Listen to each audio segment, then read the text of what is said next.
Hey John, this is Ryan with TrendLizard.com.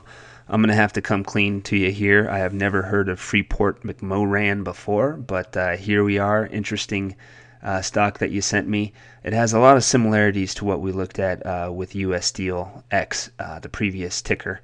But let's take a look here. Here is Freeport McMoran, a copper stock. You see our data dates back to about 1995. Very similar to X, it looks like we're kind of dropped in the middle of a really big advancing pattern that was probably a big five-wave move. Again, a really nice advance off the 2000 low into the 2009 high.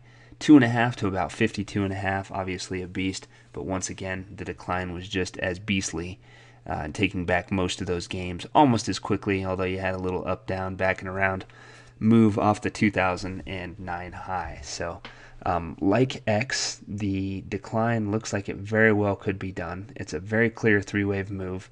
The depth of the recovery, this B wave here, makes it very clear that this is in fact a corrective move, if there was any doubt anyway.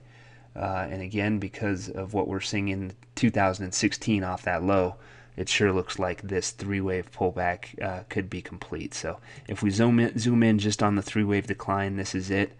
You can see that it's got the standard five-wave ending look off the 2014 high, which could very well be the final move of this three-wave pullback here. So that's a bullish thing.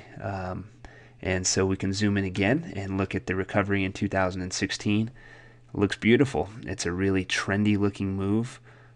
Like X, their levels aren't super clear or super close that we can use. They're very clear, but not super close.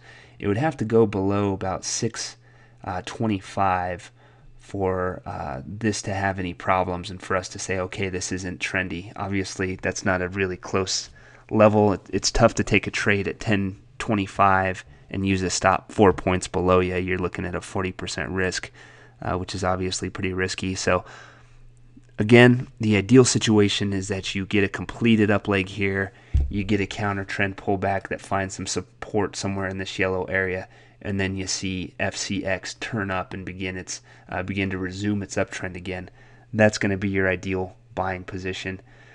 You may not be able to wait for that. I'm not sure what the specific situation is. It's bullish now. I absolutely think if you're trading this, you need to be on the long side of this market. It takes a move all the way back to 25 to absolutely confirm that the uptrend is resumed. Obviously, you're not going to wait for that. So if you're waiting, I think what you need to do is wait for the impulse to complete, the 2016 impulse to complete, and for a pullback to emerge, one that stays above 625. And then as it begins to strengthen again, that's your buying opportunity. Otherwise, if you're just wanting to know buy, sell, or indifferent, I think you need to be long here. You need to be buying it because it is bullish. And like the other precious metals, it looks fantastic. So this is absolutely a buying opportunity because, again, it looks like a really big three-wave decline that completely decimated the price of this stock has completed, or no reason to think it hasn't at this point. You definitely have to err on the side of the bullish case here. So I hope that's helpful, John. It's been a pleasure once again, and I look forward to more communication with you in the future. Take care.